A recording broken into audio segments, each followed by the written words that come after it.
Et bonsoir à tous, bienvenue dans Beats épisode numéro 164. Comment vas-tu Stéphane? Ça va, je suis en Ça train va. de taper mon code pour resub Mais sur la je chaîne, vois, tu vois. je vois que tu vois ça tu es en plein resub. Et écoute, je suis en plein resub. Et puis en plus, j'ai pas tapé parce que tu vois, il y a des fenêtres qui prennent pas le focus, donc j'ai pas tapé au bon endroit. T'as pas tapé au bon endroit, c'est parfait. C'est magnifique. Mais c'est l'effet Bonaldi de la première, tu vois, parce qu'on peut presque dire que c'est la première. C'est presque une nouvelle première.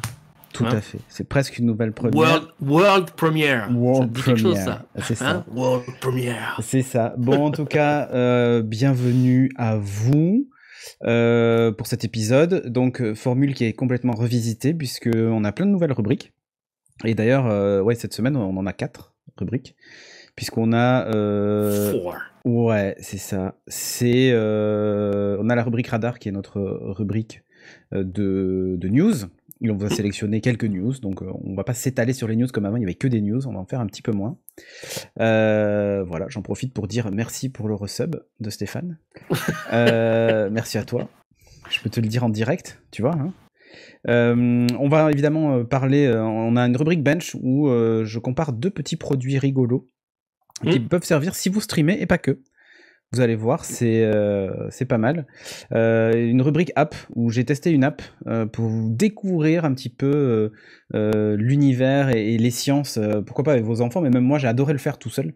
Et j'aimerais, ce week-end, j'ai mes enfants, donc du coup j'aimerais bien leur faire tester l'app, mais elle est plutôt sympathique. Hop, je vais essayer de mettre le micro devant ma bouche à skip, c'est mieux pour qu'on m'entende. Voilà. Et on aura évidemment le Turing Test où ce soir on a 2 concurrents de taille puisque nous avons Raglink et Cublan et on retournera vers eux en fin d'émission pour en parler. Haha. Bon, sur ce, je te propose qu'on enchaîne tout de suite avec la rubrique Radar. Raider.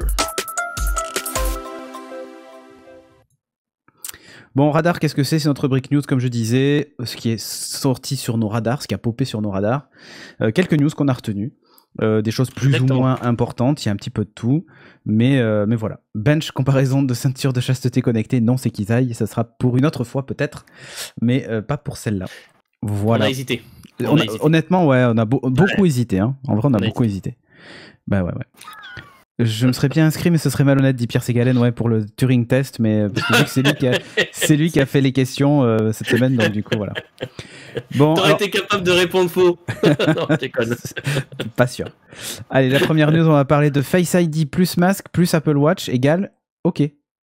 Voilà. Alors, OK, pas tout de suite, mais ça sera OK très bientôt, puisqu'en fait, ça sera OK dès que iOS 14.5 sera sorti. Ouais. Donc, d'ici très peu, en vrai. On est déjà à la 14.4, ils avaient dit printemps, on n'est pas encore au printemps, donc dès que le printemps sera là et qu'on pourra enlever les masques, eh ben c'est parfait. Je déconne. Par contre, j'ai pas vu pointer la bêta encore. Je sais pas si la première bêta est sortie. Ah ok. Voilà, donc du coup c'est possible. Qu'est-ce qu'elle apporte de plus cette bêta? Ah oui, pardon, autant pour moi, voilà. Je l'ai là, voilà. Voilà, Ghost Dragon qui nous dit Face ID plus masque plus Apple Watch égale pain sec plus eau, c'est pas faux aussi. Ce qui est intéressant en fait de noter, c'est que par défaut c'est désactivé, vous pouvez l'activer évidemment. Il détecte automatiquement que vous avez un masque sur le visage, et si l'Apple Watch est connecté et déverrouillé, vous pouvez déverrouiller votre téléphone. C'est pas le système existe sur Android et il était plutôt permissif pour le coup, puisqu'en fait on pouvait choisir. Enfin, c'est depuis toujours, hein. On peut choisir de jamais verrouiller son téléphone si par exemple sa montre est connectée. Ouais. Ou si un casque est connecté. Ou si le Bluetooth de votre voiture est connecté. Vous avez le choix en fait. Voilà, vous avez le choix de l'objet qui sera le sésame pour déverrouiller votre téléphone Android sur iOS. Donc, c'est l'Apple Watch. Toujours la merde. Pour moi, ce sera toujours la merde. Exactement. Puisque je n'ai plus d'Apple Watch. Voilà. Donc tu continueras avec ton masque. Et que le Face ID de mon téléphone, comme l'écran est pété pile poil au niveau du capteur Face ID. Mais qu'est-ce que t'as fait? J'ai plus de Face ID. Mais t'es vraiment une catastrophe. Mais ça fait 1 an qu'il est pété. Ah mais voilà, mais il faut arrêter. Quoi. Donc du coup, je suis obligé de taper le code tout le temps. Voilà, le retour vers le passé. Bon, sinon, il y avait quoi d'autre dans cette version 14.5? Il y a aussi la prise en charge des nouveaux contrôleurs Xbox et PS5. Puisqu'ils n'étaient pas pris en charge nativement. Il y arrivait, celui de Xbox fonctionnait plus ou moins, celui de Sony pas plutôt moins que plus. Et là maintenant, bah, ça fonctionne grâce à cette mise à jour. Du coup, c'est plutôt cool pour profiter de ces jeux arcade et du cloud. Ah non, pas du cloud gaming, mais voilà. Vous avez aussi le fameux tracking, tu sais, les apps qui te traquent sur Internet. On va en parler après dans la news suivante, mais bah, vous avez la possibilité de le gérer directement, d'autoriser les apps une à une, voire de le désactiver par défaut sur toutes les apps. C'est à vous de voir. Et un truc qui nous concerne presque. It's up to you. L'appli podcast qui a changé. Donc à gauche vous avez l'ancienne version, à droite vous avez la nouvelle version, elle est un peu plus stylée. Ça reprend le modèle de ce que fait Apple avec Apple Music. Ouais. Donc voilà. Du coup c'est plutôt pas mal en vrai. Bah, moi ça reste mon appli préférée de podcast. Tu vois, pourtant j'ai le boulot m'a envoyé, je l'ai pas là, un Galaxy A50, donc du coup j'ai mis Podcast Addict dessus et j'arrive pas à m'y faire. Alors peut-être que j'ai trop l'habitude de Apple Podcast, oui, mais je trouve qu'en termes d'ergonomie, il n'y a pas mieux que Apple Podcast. Oui, tout à fait. Donc ce que nous dit Roxy Just, c'est qu'il faut une Apple Watch en 7.3 évidemment pour que ça fonctionne. Ah oui. Donc adieu les vieilles Apple Watch, que les dernières Apple Watch. Alors il faut voir ce qu'on définit par dernière. Normalement, la série 3 et plus y ont accès, quoi. Voilà, ça vient de sortir, ils sont dans le futur sur Android depuis 6 ans. Donc tout à fait, Rayam. Non, la nuance, en fait, c'est que... Alors, l'Apple Watch, dès que vous l'enlevez du poignet, elle se verrouille. Le fait qu'elle soit verrouillée, si vous portez un masque et vous utilisez Face ID, vous déverrouillez pas le téléphone. Si vous la mettez au poignet, vous tapez votre code, elle est déverrouillée et connectée à votre téléphone. Dès que vous allez utiliser Face ID, là, il va déverrouiller parce qu'il va voir le haut du visage et il va compléter avec le fait que la montre soit déloquée. Y compris pour les paiements ? Oui, y compris pour les paiements. C'est fait pour tout. Et donc ça du coup, c'est plutôt bien pensé. Sur Android, le truc est différent. C'est-à-dire qu'à partir du moment où l'appareil est capté, c'est déverrouillé. Donc par exemple, si vous avez une montre Xiaomi ou un tracker d'activité Xiaomi, si vous l'enlevez, vous le posez sur la table, vous allez dans la pièce d'à côté. Si ça capte le Bluetooth, le téléphone est toujours déverrouillé en fait. Donc en termes de sécurité, on a connu un peu mieux. C'est ça la grosse différence. Et Apple voulait pas autoriser le délock tout bêtement avec un Face ID partiel. Ils ont dit non, nous il faut vraiment que la sécurité jusqu'au bout. Bon, et me dites pas que c'est l'argument pour faire vendre des Apple Watch parce qu'ils n'ont pas besoin de ça pour vendre des Apple Watch. Hein. Non. Mais c'est plutôt la solution un peu sécurisée qu'ils ont trouvée pour autoriser le Face ID avec masque. Et moi je trouve que l'idée est pas conne, quoi. L'idée est vraiment pas conne. Non, l'idée est pas conne. Et ouais, parfois le Bluetooth ça peut porter loin. Tout à fait, Der Bavarois. C'est pour ça que c'est pas la solution utilisée par Android est très pratique. Parce qu'honnêtement ça marche bien. Mais le problème c'est que en termes de sécurité c'est pas foufou, quoi. C'est pas foufou, non. Et voilà. C'est ça la problématique. Mais moi la sécurité c'est pas mon truc. Hein. Non, je sais, c'est pas du tout ton truc. Sinon tu fais imprimer le bas de ton visage sur un masque en tissu et hop, plus de problème. Jean-Michel, les bonnes idées. Alors ça marcherait sur Android, Toufik. Ça marche à Android, tu peux déverrouiller avec une photo. Bon, pas tous, mais certains oui. Donc du coup là ça pourrait marcher, mais sur iOS ça marcherait pas malheureusement. Tu pouvais déverrouiller les yeux fermés aussi. Remarque, si, ce que tu pourrais faire peut-être, c'est imprimer en 3D un surmasque, tu sais. Ouais. Et tu fais le Face ID avec le surmasque, tu vois, du visage. Et là, ça pourrait fonctionner. Pour imprimer un truc réaliste, soit tu es très doué en peinture, soit tu as une imprimante industrielle à poudre, et ça. Encore, ça va être un peu terne les couleurs, donc ça va revenir cher hein, quand même. Ouais. Dabavaro qui dit je capte le radar pédagogique de l'autre côté de la route en Bluetooth. Ah ouais, c'est pas mal. Oh, putain. Ah ouais, pas mal. Sinon, tu prends un Android avec le Touch ID. Oui, bien sûr. Mais là, on parlait de faire fonctionner le Face ID avec les masques. Et la solution, c'est ça. Ils sont en Bluetooth, les radars pédagogiques ? Apparemment, ouais. T'as envie de t'amuser, toi. C'est vrai qu'il y a un radar pédagogique en Bluetooth ? Ceux qui affichent la vitesse, là, tu sais ? Ouais. Parfait. Là, c'est sûr que tu peux t'amuser. Tu rajoutes 100 km/h à chaque fois qu'il y a un mec qui passe, tu sais. Un mec qui passe en scooter en 50 cm3, tu sais, il passe devant le radar et il est flashé à 150. Enfin, ça lui affiche 150, ça serait drôle. Au boulot, ils se sont amusés. Alors, ça a été fourni, mais ils ont hacké des panneaux d'autoroute et tout. Donc, Bah oui. D'ailleurs, ils sont bien amusés. Hein. Il y a des messages bizarres sur les panneaux d'autoroute. Mais là, ce qui est drôle, c'est les panneaux d'autoroute. En ce moment, ils ont hacké le truc en disant à partir du 1er février, l'interfile est interdit aux 2 roues. Genre, lol. Non, évidemment, c'est vrai. C'est pas une blague. Allez, on va parler de Facebook, puisqu'on parlait de tracking, de vie privée, etc. Hein. Parlons de marque. Bah ouais. Facebook qui veut sauver les petites entreprises avec vos données. Oui. Vos données peuvent sauver les entreprises. Des petites entreprises proches de chez vous. Je vous le dis. Ouais. Alors, évidemment, on parle de quoi ? De ceci.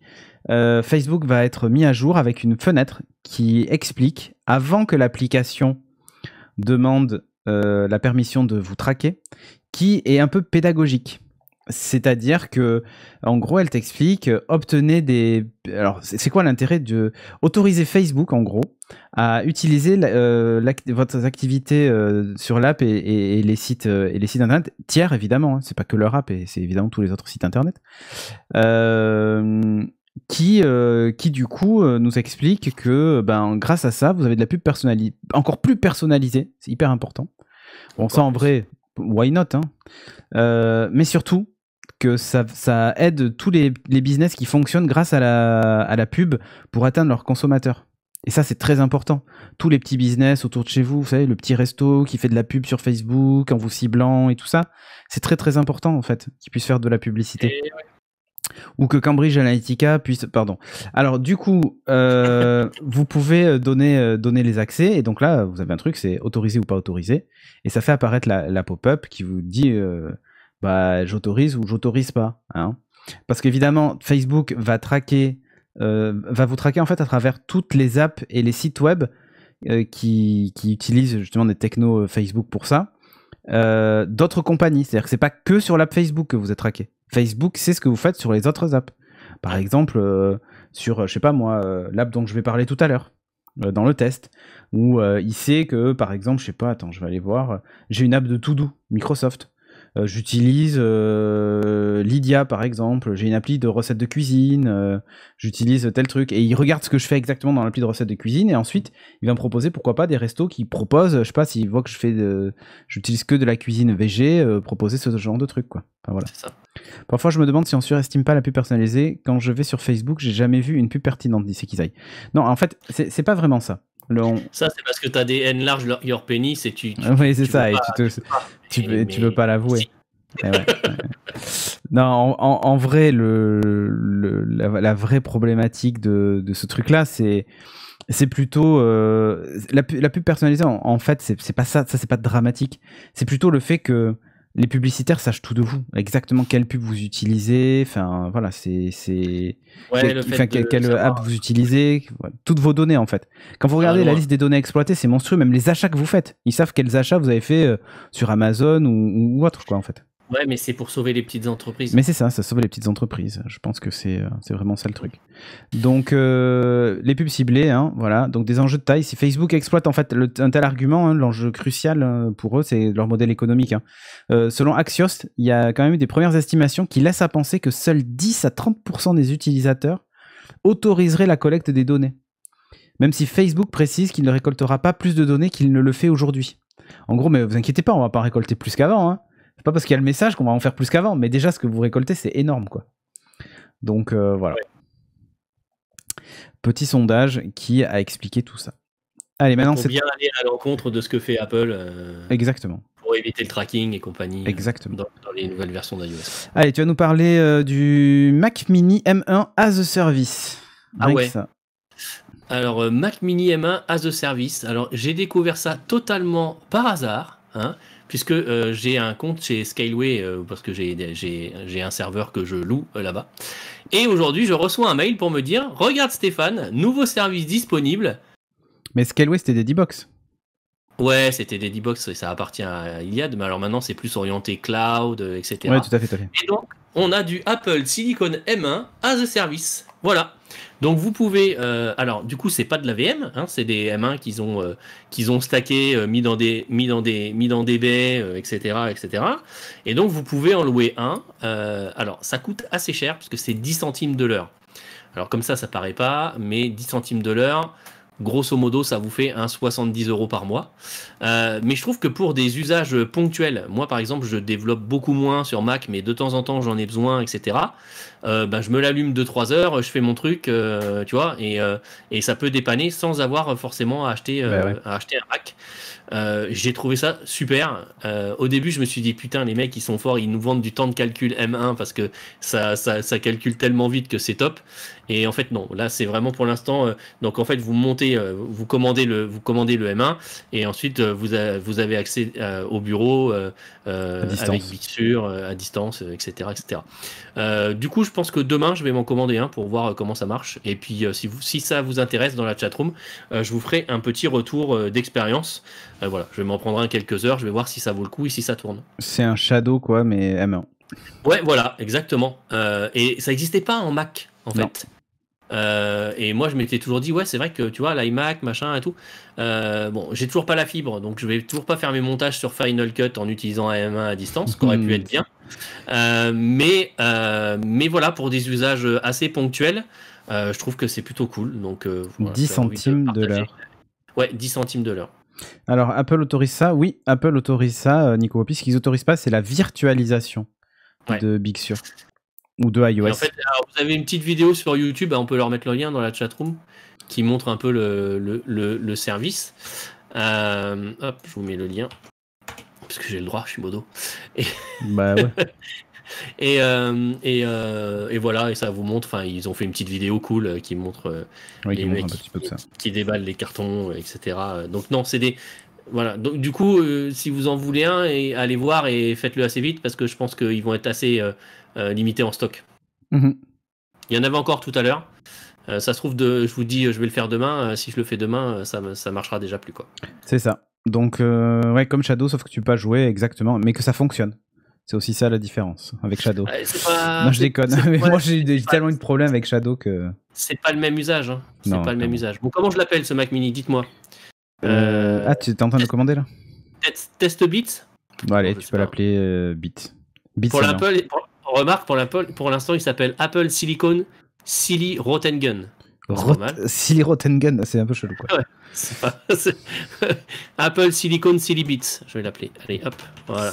J'aime bien le Silly. Silly Bits, très bien. Create Mac Mini. Voilà. Shadow, livraison en septembre 2021 aussi, ouais, c'est ça. Voilà, ben, je vous le dis tout de suite, il n'y a plus de stock. C'est vrai? Voilà. Ouais, non. Quel genre de problème avec Shadow? Plein. Resources is out of stock.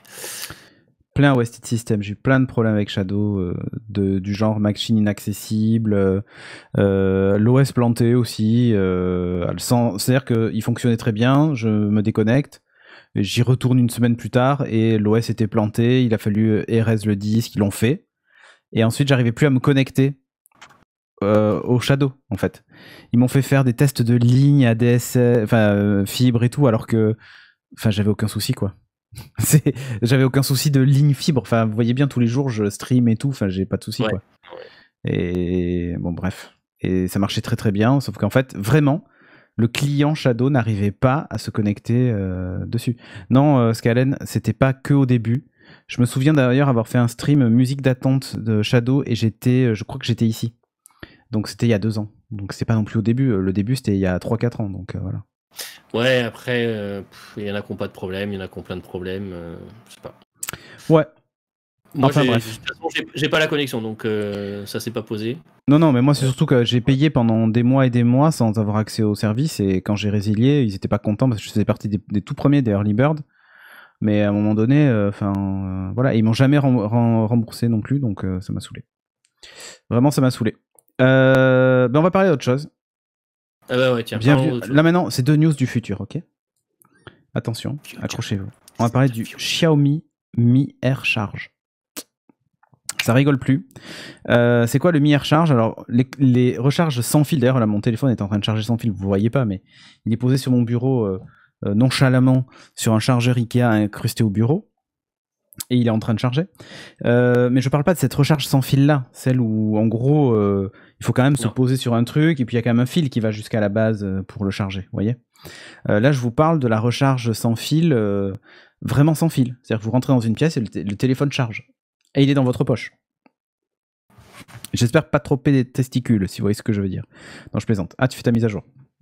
Donc, ça marche comment? Bah voilà, vous rentrez dans une pièce et automatiquement, votre téléphone est en train de charger. C'est le gros cube que vous voyez à côté du canapé. Voilà, qui est là-bas. Ça a l'air d'être ultra ventilé et tout. Enfin, j'ai l'impression que tu as installé une antenne 4G ou 5G dans ton salon, en fait. C'est assez fat, hein. Voilà. C'est assez fat, oui. C'est assez fat.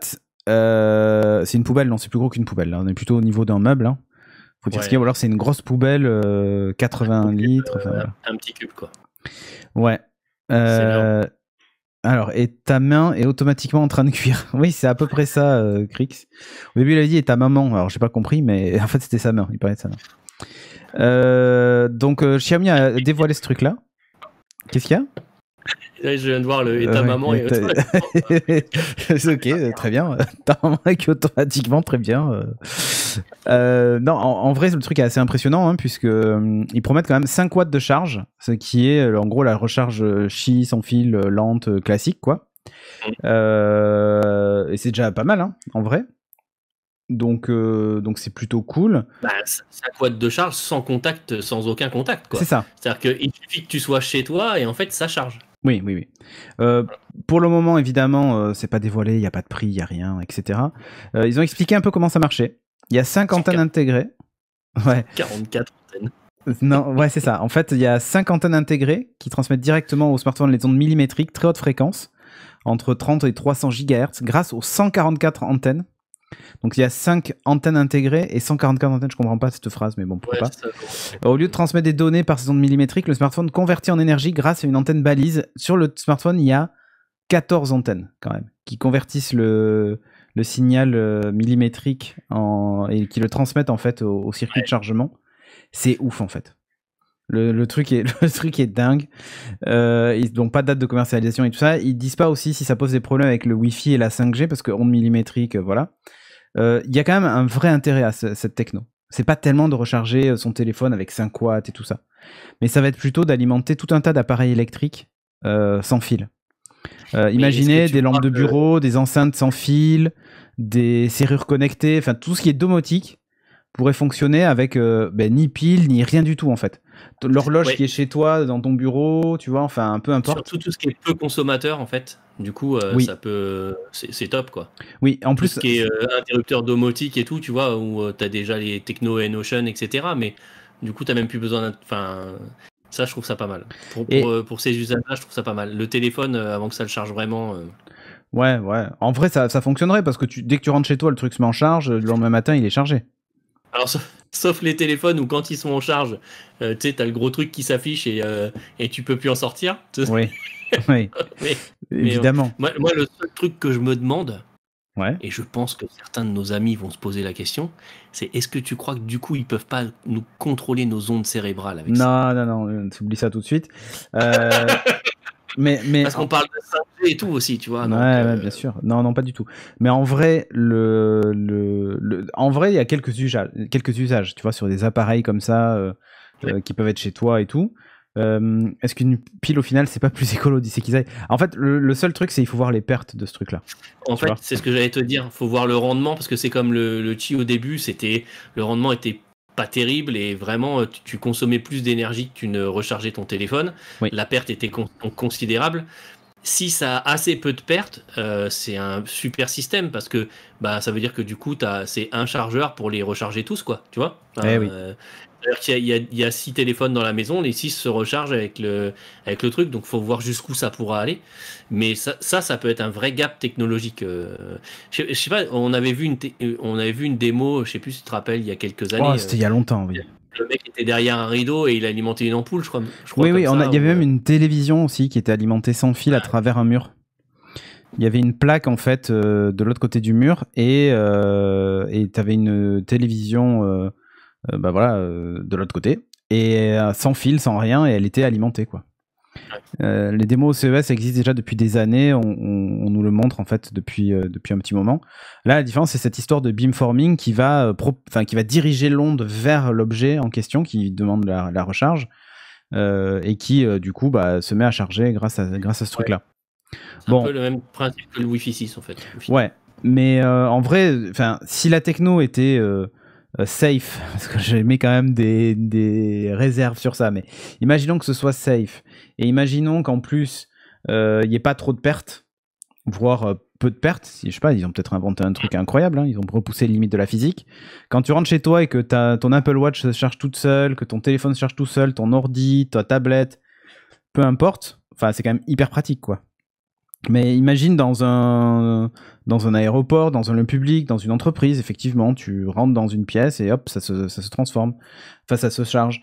Le fait d'alimenter une ampoule, par exemple, là j'ai une ampoule dans ma lampe, sans fil, ça peut être cool aussi. Il n'y a pas besoin de raccord d'une prise, tu vois, ou quoi que ce soit. C'est clair. En fait, c'est ça. Pour la domotique, il peut y avoir de vrais usages, en fait.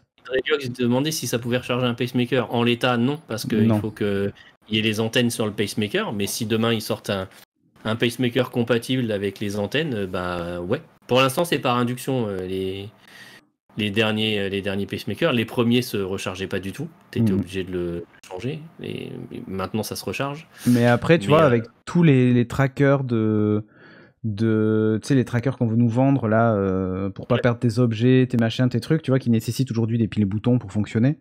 Bah, tu pourrais imaginer que ça se charge sans fil comme ça. Quand tu rentres chez toi, les objets se chargent et ensuite quand tu pars. Non, mais il y a tout quoi. Les manettes des consoles, tu vois, il y a plein de trucs en fait. Au final. C'est les manettes des consoles, exactement. J'ai jamais tourné une imprimante 3D avec ça, hein, je pense. Non, évidemment non. Ça va de soi. Tu ferais jamais ça, mais.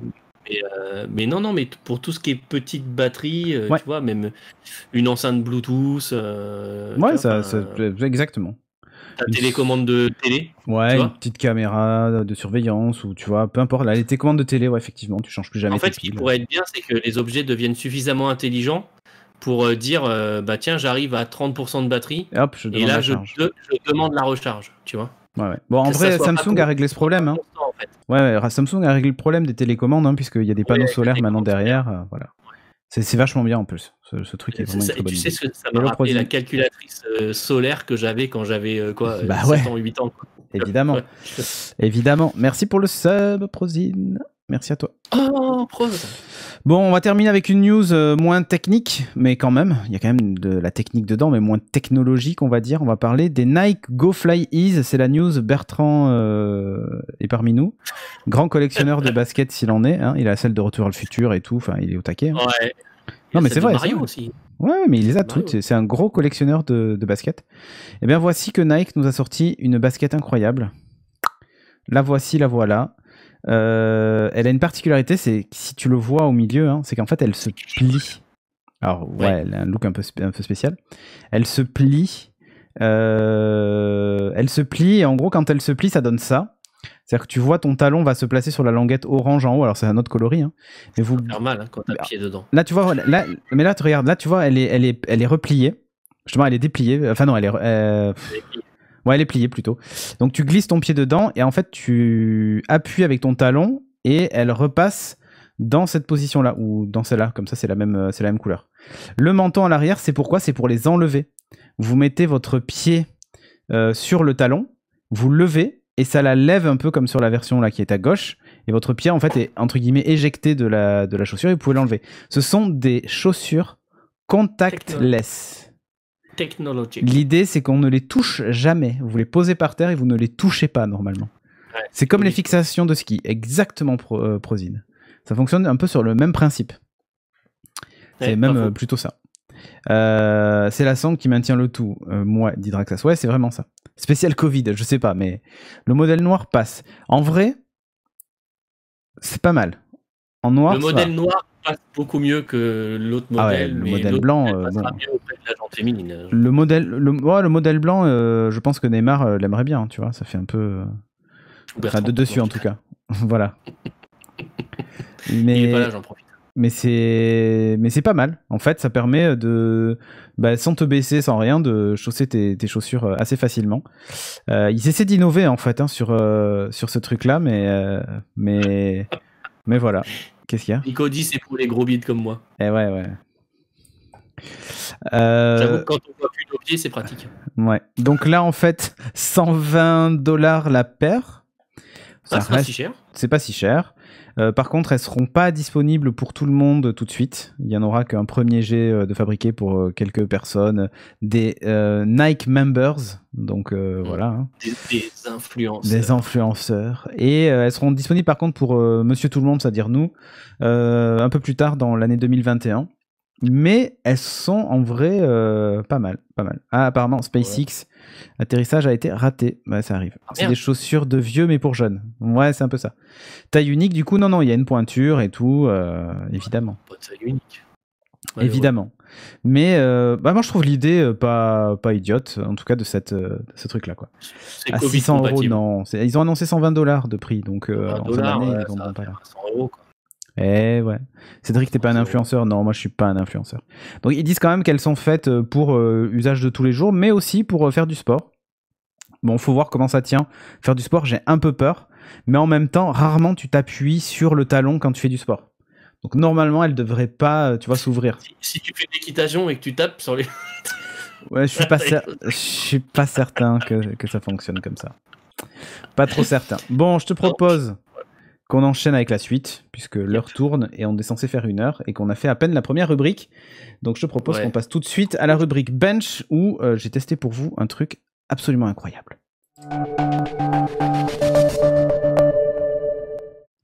Allez. Alors Maryse, c'est quoi le bench? C'est quoi le bench cette semaine? Je vais vous parler de ceci. Camlink versus carte de capture à 15 €. C'est le test que j'ai fait. Donc j'ai un Elgato Camlink, c'est ceci. C'est-à-dire que c'est un appareil que vous branchez en USB 3 à votre machine. Tu veux que je montre un vrai? De quoi? J'en ai un vrai là. Si tu veux. Voilà, tu en as un sur place, c'est tout petit. Hein. C'est un dongle un dongle USB. Ouais, voilà. L'ancien dongle des manettes Xbox, parce que depuis il est tout petit, mais voilà. C'est à peu près gros comme ça. Moi j'ai le tout petit, ouais. Ouais, t'as le petit. Donc voilà, c'est petit. Alors là, je peux pas vous le montrer parce que je l'utilise, mais ça permet de brancher d'un côté un périphérique HDMI et de l'autre côté un USB 3. C'est quoi l'intérêt? Vous pouvez capturer ce que vous voulez avec. Vous pouvez brancher une Apple TV, ça la capture. Du coup, vous pouvez l'afficher dans OBS par exemple ou ailleurs. Vous pouvez brancher une console de jeu, vous pouvez brancher une Switch, peu importe. Vous pouvez y brancher évidemment un appareil photo ou une caméra. Et moi, c'est pour ça que je l'utilise. Ça permet d'obtenir une bien meilleure image que d'utiliser une webcam. Ou par exemple, si vous voulez produire un événement et vous avez besoin de cartes d'acquisition pour vos caméras, le mieux, c'est d'utiliser un dongle comme ça plutôt que d'acheter des cartes d'acquisition dedans et tout ça. C'est le truc qui plantait chaque matin dans le Before Work de Roxy Jus. Exactement. Et je vais en parler parce que ça fait partie du test. C'est exactement lui qui plantait quand je branchais l'Apple TV dessus. Ouais, alors il plantait, il se figeait. Il fallait que je le débranche et que je le rebranche. Voilà. Quand tu changes de source, moi j'avais essayé de brancher un switch HDMI dessus. Ouais. Pour pouvoir brancher 2 caméras sur le switch et switcher de l'un à l'autre. Et alors ça, il aime pas du tout. Ah non, moi c'est pas comme ça, ça se fige. C'est-à-dire que le truc est branché, je suis en train de partager... en gros, si tu veux, je m'en sers moi pour partager l'écran de mon iPad sur l'Apple TV. Et l'Apple TV, je le capture pour l'afficher dans l'émission. Et j'utilise le Camlink pour faire cette capture-là. Bah, ça plante. Alors que ça marche très bien, par exemple, avec ma caméra 4K Panasonic, ma grosse caméra, ça marche hyper bien, j'ai aucun plantage, le truc est nickel. Mais voilà, il y a certaines résolutions, certains nombres d'images secondes qui font que le truc plante au bout d'un moment. À savoir que le test que j'ai fait est un test extrême, parce qu'il est branché H24 à une Apple TV qui diffuse H24. Donc j'ai fait un test extrême, c'est-à-dire qu'effectivement, on peut comprendre qu'au bout d'un moment, le Camlink n'en puisse plus. Chauffe par exemple, et du coup il faut le débrancher, attendre un peu, et c'est souvent le cas, c'est à dire que quand il est à froid il marche bien, quand il est à chaud il marche plus quoi. Ah ouais. Okay. Donc ça vaut 149 € quand même, le Camlink de Elgato. Il permet de capturer du 1080p en 60 images secondes et de la 4K en 30 images secondes. Voilà, donc 4K, hein, 3840 par 2160 évidemment. Je crois que moi j'ai l'ancienne version et moi il est que 1080p. Voilà. Il fait pas 4K. Bon, vous allez me dire c'est pas mal. Pour le gaming, c'est vraiment bien avec la fréquence. Bah en 60 Hz, c'est bien en vrai. Honnêtement, il y a énormément de youtubeurs qui utilisent un Camlink. Hein. Oui. Enfin, pour leur cam, pour leur cam et balancer le DSLR dans OBS. Oui, c'est le truc le plus utilisé aujourd'hui. Hein. Ouais, c'est ça. Donc, Drax a dit 129. Ah oui, peut-être 129. J'avais dit 149. Ouais, c'est 129. 129, ok. 129. Donc voilà, vous pouvez brancher ce que vous voulez et tout ça, c'est assez cool et tout. Ben moi, j'ai essayé un autre truc parce que je me suis dit quand même. Déjà, qui filme en 4K? Qui diffuse en 4K surtout sur Internet? Personne. Donc à quoi ça sert d'avoir un camlink? Non. Sur Twitch, tu diffuses en 4K? Il y en a qui le font. Hein, oui, oui. Mais c'est pour se la péter. Voilà. Exactement. Moi, j'ai pas la machine pour, en tout cas. Il y a aucun. Enfin, voilà, il y a aucun besoin sur ça. Je me suis dit, quand même, il existe plein de trucs sur les internets pour faire ce genre de choses. Bon, là, vous voyez, je vous montre un petit peu la pub du Camlink. Ça marche sur PC ou Mac. Natif, vous n'avez rien à installer. Vous branchez, ça marche. Non. Et c'est reconnu directement. C'est reconnu directement, ouais. C'est reconnu comme en gros une webcam. Vous n'avez rien installé, ça marche hyper bien, aucun driver. Les réglages se font directement ensuite dans OBS. Mais en fait, il s'adapte à la source que vous envoyez. Si votre source est mise en 4K, bah, ce sera de la 4K. Si elle est mise en 1080, ce sera du 1080. Bon, du coup, moi, je me suis dit, petit malin, ça doit exister en moins cher, ce truc. Bah, évidemment que ça existe en moins cher. Eh oui, le voici. Il est plus petit, il est en métal, et il n'a pas de nom, parce qu'en fait, il y a à peu près 50 marques qui le font, genre en mode dropshipping des familles. C'est clair. Donc moi, celui que j'ai pris, c'est... Ouais, moi, celui que j'ai pris, c'est le Gamry. Non, Gamry, Gamry, à 14,90€ Prime compris. Il capture donc en haute définition. Alors, de la 4K jusqu'à 30 Hz, je l'ai testé, ça marche. Et prise en charge du 1920 par 1080p. Alors, sur la fiche technique, ils ont écrit en 30 Hz, mais moi, il fonctionne en 60. Alors, je pense que la fiche technique, c'est n'importe quoi, en fait. Okay. En termes de qualité d'image, je vois pas de différence avec le Camlink. Sur leur fiche, je crois qu'ils indiquent pas que c'est compatible Mac, et pourtant c'est compatible Mac. Ça marche très très bien. C'est reconnu exactement comme l'autre. Ça capte OBS, aussi le son, tout, ouais, voilà. Ah oui, dans OBS, j'utilise OBS tous les matins, je l'utilise. Non, mais Rayam, en fait, ça fait depuis milieu de la semaine dernière, je l'utilise en fait tous les matins. Et ça fait une semaine qu'il est branché dessus et j'ai 0 plantage, contrairement à Elgato où j'avais un plantage un jour sur 2, voire un peu plus, quoi. Donc, et ça marche avec tout. J'ai essayé avec une caméra, là il est avec l'Apple TV, je l'ai essayé avec une Switch. C'est top, quoi, en fait. Donc ça marche hyper bien. C'est tout. Moi qui avait potentiellement besoin d'un deuxième Camlink, je vais peut-être plutôt partir. Non, oublie. Je recommande absolument plus. Alors on va pas se faire d'amis, hein. Je pense que Elgato va pas nous sponsoriser avant longtemps.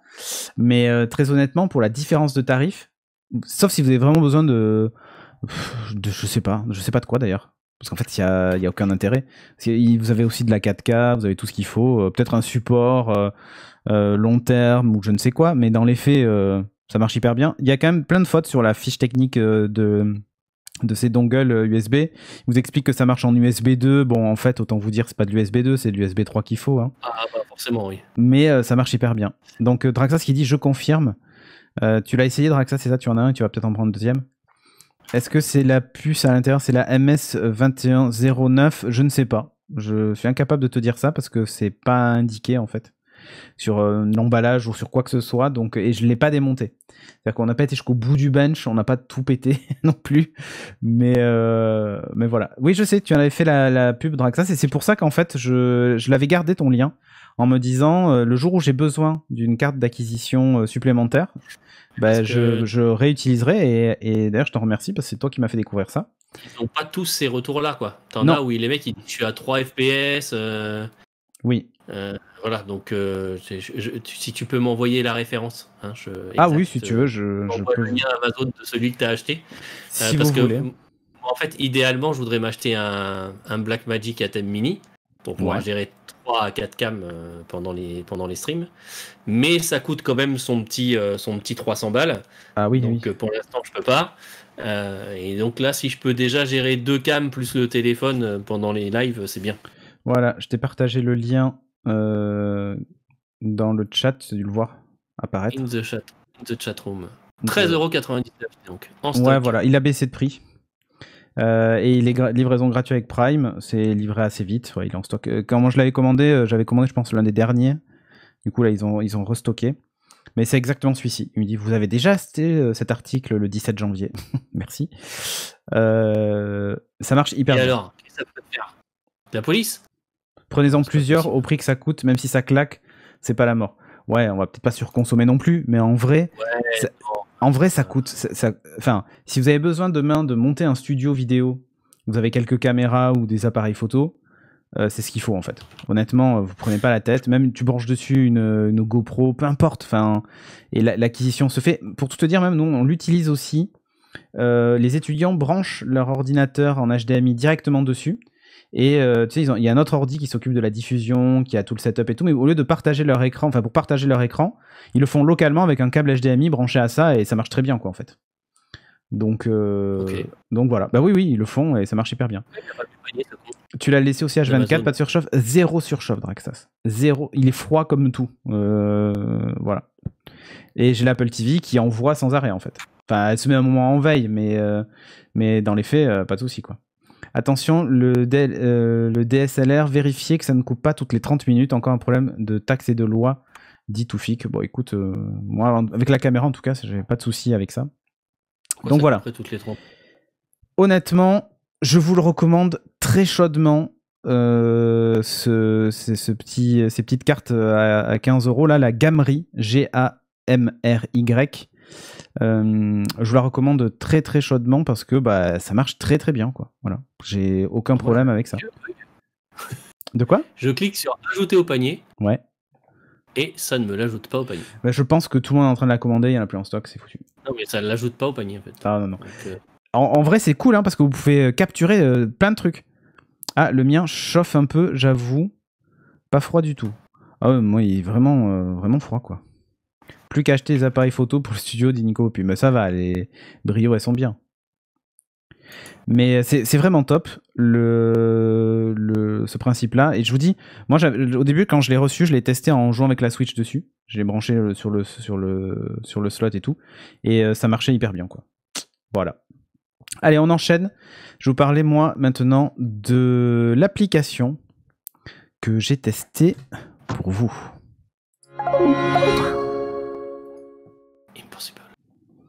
Et si, je te jure, c'est tout à fait possible. Donc, je vais repartager mon écran. Alors, on t'entend toujours, même si on te voit plus, hein, mais... Je sais, hein, mais c'est pour ça que j'ai dit impossible. J'arrive pas à le mettre dans le panier. Ouais, c'est comme ça. Votre panier Amazon est vide. Et voilà, c'est des choses qui arrivent. Donc, est-ce que ça va fonctionner? Ouais, ça fonctionne. Air Server. On nous a fait cadeau de plein de bits, je crois, j'ai entendu le son. Allez, je vais vous parler moi d'une application qui s'appelle Big Bang AR. Regardez bien. Ouais, qui est une appli que je vous recommande d'essayer chez vous. Elle est gratuite. Tiens d'ailleurs, je vais en profiter pour aller dans le menu. Comme ça, je vais essayer de vous montrer tout ça. Elle a été faite, voilà, par entre autres un partenariat entre le CERN et Google Agriculture. Voilà, et c'est le Nexus Studio. Hein. Et c'est vraiment top. Ça va vous expliquer la formation du Big Bang, etc. Et c'est juste génial. Donc je vais le remettre au début. Voilà, le Big Bang. Donc là, vous voyez, il y a une timeline qui va s'afficher. Et à 0 secondes, alors il faut que je bouge parce que le truc est en AR. Voilà, il dit de tenir ma main. Donc je tiens ma main. Voilà, donc là on voit les premières particules. Hein, donc vous allez me dire mais pourquoi on nous dit que c'est en R alors qu'on ne voit pas à travers, mais vous allez voir que de temps en temps on peut voir à travers. Alors vous pouvez soit l'activer en permanence, soit le faire en automatique. Donc promène-toi à travers les particules. Donc là l'objectif normalement c'est de se déplacer, vous déplacez votre téléphone, donc c'est du temps réel, hein, voilà. Vous pouvez zoomer, revenir en arrière, vous déplacer dans les particules. On peut appuyer sur des particules pour révéler leur nom. Voilà. Franchement les cours de sciences et de physique auraient été carrément plus classe, hein. Donc appuie pour former un proton et un neutron. Hop, donc là on va le voir. Le proton, le neutron qui se forme. Voilà, le deutérium et tout, hein, c'est incroyable. Voilà, et on nous montre un petit peu tout ça, toute l'énergie qui est utilisée. Enfin bref. Et puis au bout d'un moment, le système se stabilise. Donc il me dit de regarder autour de moi. Vous voyez, il y a des petites consignes. Il me dit, oh, regarde autour de toi. Appuie dessus pour révéler leur nom. Donc tu vois un noyau d'hélium, des protons, Et on voit en fait, vous avez le temps en bas de la timeline, hein, 50 minutes, le nombre d'heures. Ça y est, on commence à voir à travers, hein, en VR. Ça montre des copulations de particules, ouais, c'est ça. Donc là, vous voyez le nombre d'années, hein, 120 000 ans déjà se sont écoulés. Hein, les premiers atomes commencent à se constituer. Voilà, et donc c'est assez long, hein, je vous le cache pas. Donc on va avancer un petit peu dans l'univers. Mais le but, c'est vraiment de vivre cette expérience-là en se déplaçant, etc. C'est fait par Google, dommage, ça va mourir un jour comme le reste. Non, c'est par le CERN et tout. Donc on voit par exemple la création des premières étoiles primordiales. Donc vous avez tout un texte qui vous explique un peu tout ce qui se passe, qu'est-ce qui se passe à l'intérieur d'une étoile. Vraiment, le truc est super bien fait. Honnêtement, je trouve ça tellement classe. Et donc voilà, donc là j'ai avancé vachement vite, hein, mais puisque voilà, on est déjà à 192 millions d'années, 193, et on va voir comment ça se former, tout un tas de choses. C'est pour Fontagneux, ça, exactement. Donc là, par exemple, alors je pense que vous avez pas le son, mais il y a aussi une vibration, c'est-à-dire qu'on sent vraiment l'étoile bouger et vibrer, et il y a tout un son, et en fait ce qu'il vous dit c'est écoute le son des étoiles, et vous avez vraiment le son. Approche-toi pour écouter le bruit, donc il faut vraiment approcher son téléphone. Alors quand vous êtes dans la pièce, vous vous déplacez, et plus vous approchez, plus ça vibre, etc. Donc le truc est vachement bien fait. Et ensuite il va vous demander d'appuyer dessus, donc là voilà, on voit des éruptions sur l'étoile, voilà, et là il nous demande d'appuyer sur l'étoile, donc j'appuie dessus, et là elle va s'effondrer. Il me dit de reculer, donc il faut vraiment que je recule. Voilà, l'accéléromètre le détecte, et là ça explose. C'est incroyable, c'est merveilleux, c'est top. En vrai, c'est vachement bien, quoi. C'est vachement bien. Et là, on peut explorer la nébuleuse, donc on se déplace. Vraiment, l'expérience est géniale.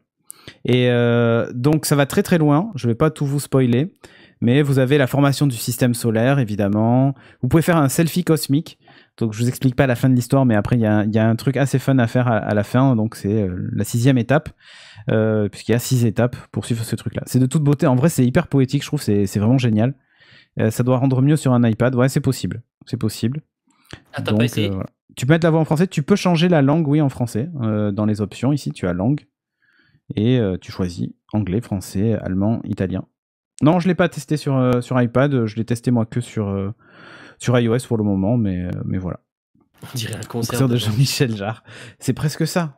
C'est presque plus vieux apprécieront, parce que bon, les jeunes ils connaissent pas Jean-Michel Jarre. Mais non, ils connaissent pas. Encore moins les concerts de Jean-Michel Jarre. Bon, en tout cas voilà, c'était mon app et ma recommandation d'app cette semaine. Big Bang AR à tester ce week-end ou même quand vous voulez. Big Bang AR. Alors je peux redonner le nom, Tebiche, il est écrit juste au-dessus de moi en fait. Big Bang AR. Voilou. Ah ouais, mais avec l'accent suisse, c'est le CERN, dit Oriarty, c'est ça. Ok, j'ai mis FR, voilà, vous l'avez. Mais voilà, c'est vraiment cool. Bon, et maintenant je vous propose de passer à l'instant que vous attendez tous, le Turing Test. Alors, ouais, je vais l'expliquer juste après le jingle. Bon, le Turing Test, qu'est-ce que c'est le Turing Test en fait? C'est le test de connaissance de la semaine. On a pris 5 news, c'est l'app de Fontagneux, c'est ça Chagara. On a pris 5 news avec Pierre, c'est Pierre qui s'est occupé du test cette semaine. Et on va poser quelques questions d'actualité à des candidats qui ont été sélectionnés de façon incroyable grâce à un truc qui s'appelle le hasard. Comment ça fonctionne? En fait, vous êtes sur la chaîne en train de nous regarder actuellement et vous gagnez des petits Foxcoin de temps en temps, ces petits points de chaîne. Vous pouvez cliquer dessus, vous pouvez acheter un ticket pour participer au Turing Test ou à la Turing Cup Winter. Et l'idée en fait c'est que quand vous achetez un ticket, on vous tire au sort et vous venez jouer avec nous. On vous pose 5 questions et à la fin des 5 questions, si vous gagnez, alors vous êtes en 1v1, hein, si vous gagnez, vous repartez avec un magnifique stickers holographique de Beats. Les nouveaux, ils sont magnifiques et ils sont grands, ils font 7 cm. Vous allez me dire, ouais, 7 cm, c'est pas si grand, ça dépend de quoi on parle. Mais voilà, par rapport par exemple aux porte-cartes d'Apple magnétique, ils sont grands. C'est-à-dire que par exemple, derrière un iPhone, vous pouvez pas le coller, il déborde. Vous voyez, c'est fou, ils sont vraiment très grands. Si, c'est très grand, direct ça. Ah ben voilà. Donc on va ce concept RMC dit c'est qu'ils aillent. Mais ouais. Donc vous pouvez acheter des petits tickets, on tire au sort 2 personnes toutes les semaines qui viennent participer. Pour la Turing Cup, c'est différent, c'est une fois par trimestre. Donc on a une Winter Cup qui va être fin du mois de février, qui là est toute une soirée quiz où à la fin vous avez un trophée imprimé en 3D qui vous sera remis. Un trophée unique, voilà, donc c'est plutôt cool, mais on en reparlera lors d'une prochaine émission, ça va de soi. Ce que je vais faire, c'est j'en profiter pour accueillir nos 2 candidats. Nous avons avec nous du coup White Ass dit Cublanc et Raglink dit Raglink. Hello. Et le candidat est une candidate. C'est ça. Comment allez-vous, messieurs?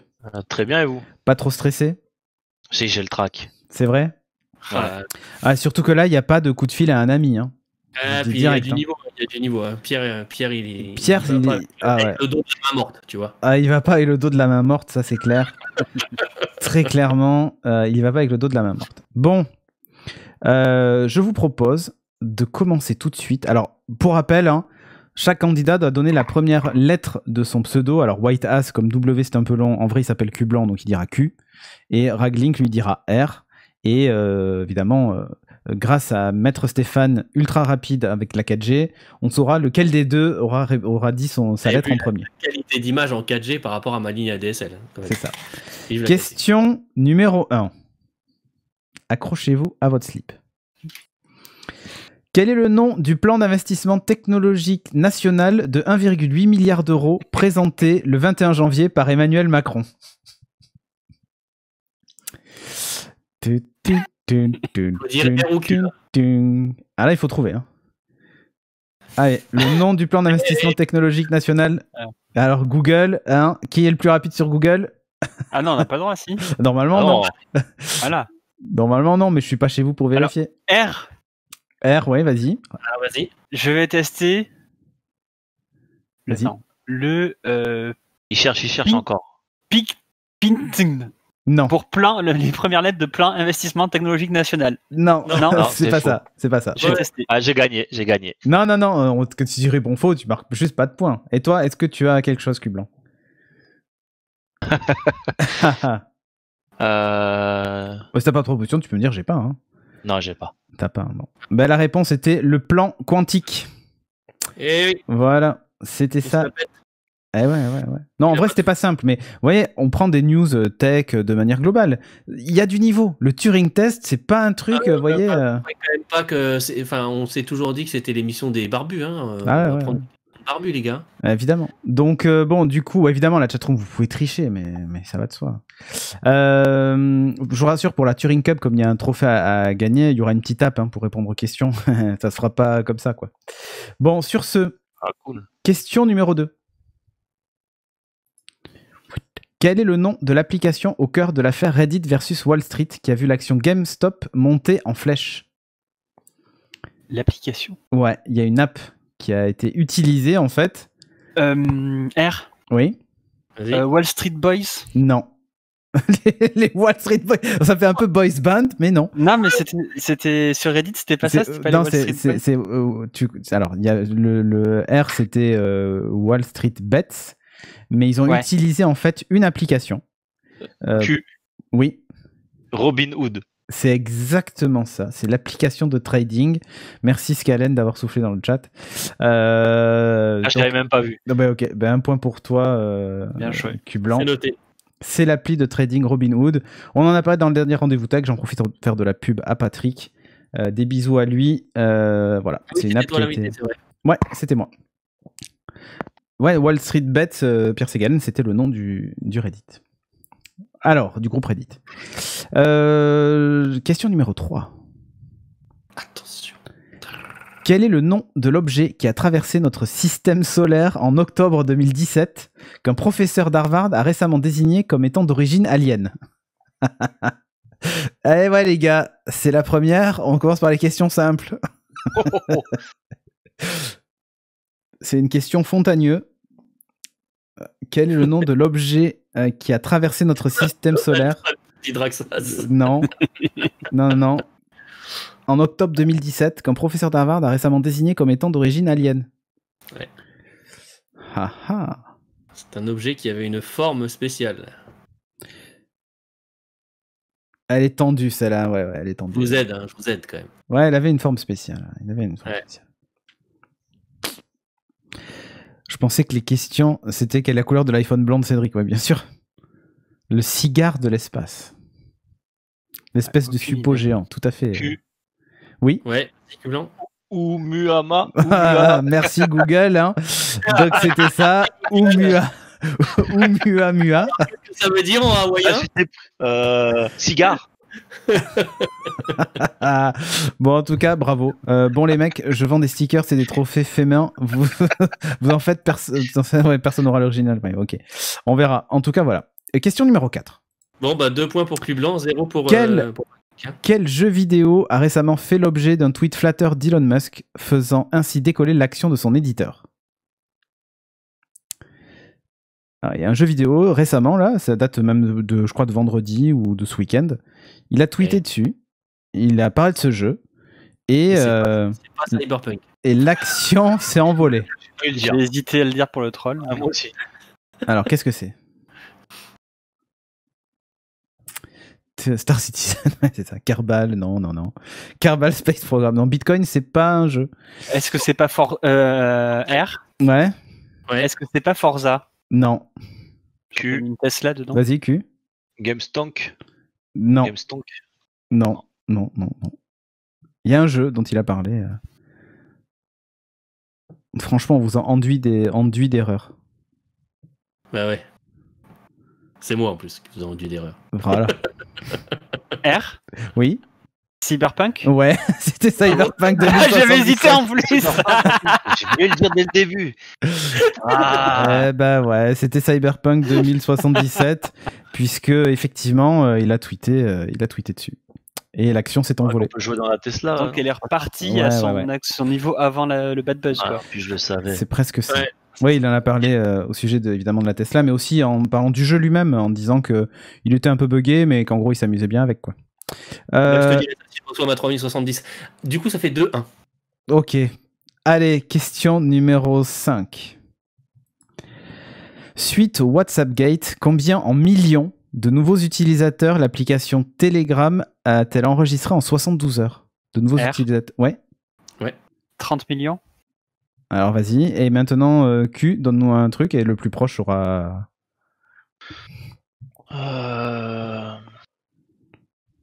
Ouais, je vais dire 40. 40. Bon, et ben ça sera R, Raglink, puisque c'est la réponse est 25. Donc c'est lui le plus proche. C'est cool. Voilà, 2-2, c'est parfait. La remontada. C'est exactement là où on voulait arriver. Du coup, vous repartez. Bah ouais, du coup, vous repartez tous les deux avec votre magnifique stickers Beats holographique. Magnifique. Pour le recevoir, ça sera très très simple puisqu'en fait, il suffira d'envoyer vos adresses à Captain Hug et voilà, c'est lui qui s'occupe des envois. Donc, c'est lui qui lèche l'enveloppe. Vous savez le trouver sur le Discord, évidemment, ça va de soi. Bon, eh ben écoutez, merci à vous d'avoir participé en tout cas. Merci pour l'invitation. Merci à vous surtout d'avoir acheté les tickets, tout ça quoi. Ouais. Donc voilà, pour les gens qui sont dans le chat, c'est disponible. Venez, participez, cliquez dessus.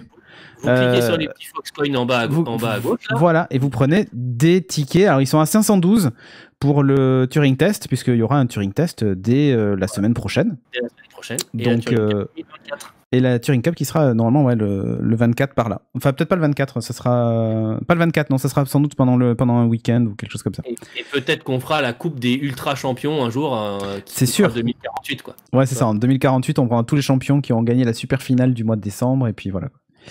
Voilà, donc n'hésitez pas, évidemment, à venir participer en 1v1. C'était cool, en tout cas. Q-Blanc et Raglink, vous êtes un peu les parrains, les premiers participants du Turing Test, et ça n'a pas de prix. Hein. Et ouais, c'est clair. Bon, merci à vous en tout cas. Je vous rebascule dans le Attente Turing Test, et puis on va terminer l'émission. Merci à vous les gars. Merci. Merci beaucoup. Hop. Donc, nous revoilà, Stéphane. On a terminé avec cette émission. Donc, on te retrouve sur les internets @lbstéphane, c'est ça? Ouais.